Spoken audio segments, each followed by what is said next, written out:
Allah Subhanahu Teala Rəd surəsində buyurur ki, həqiqətən də insanlar nəfslərində olanı dəyişmədikcə, Allah da onlarda olanı dəyişməz.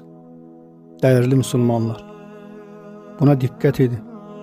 Dünyaya, dünya malına baxış düzgün olma, dünya ilə münasibəti Allahın istədiyi şəkildə ayrılanma, evində ailə uşaqlarını Allahın istədiyi şəkildə tərbiyə etmə, evində Allahın, Peyğəmbərin, Quranın, sünnətin adı belə keçmədi, Allahın kitabından və Rasulunun sünnətindən xəbərsiz bir həyat yaşayan bir fərdi, bir ailəni, bir toplumu Allah əsla dəyişdirməz.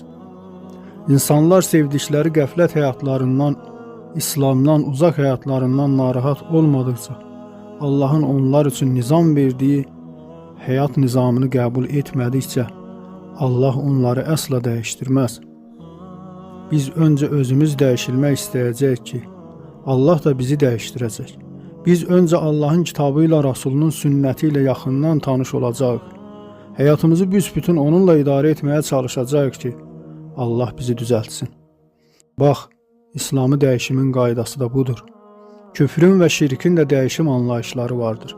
İnsanlara baxın, ancaq dəyişim istəyirlər və dəyişdikcə dəyişmək istəyirlər. Qətiyyən rahat ola bilmirlər. Davamlı olaraq dəyişmək və dəyişdirmək istəyirlər. Evini dəyişdirir, əşyalarını dəyişdirir, maşınını dəyişdirir, geyim keçimini dəyişdirir. Bu da küfrün insanlığa təqdim etdiyi dəyişim modelidir. Allah bir toplumun rəzil olmasını istədikdə, onun önünə heç kimsə keçə bilməz. Heç kimsə bunu əngəlləyə bilməz. Onun təqdirinin önünə heç kimsə keçə bilməz. Onun üsyankarlara yazdığı əzabı heç kimsə əngəlləyə bilməz. Uca Allah, dünyada insanlara müəyyən yerə qədər seçim azadlığı verir. Nə edirsiniz edin, imtahan gərək sizə toxunmuram deyir. Amma bir dəfə də onlara bir bəla, müsibət göndərdisə, əzab etməyi dilədisə, artıq o zaman onun önünə kimsə keçə bilməz.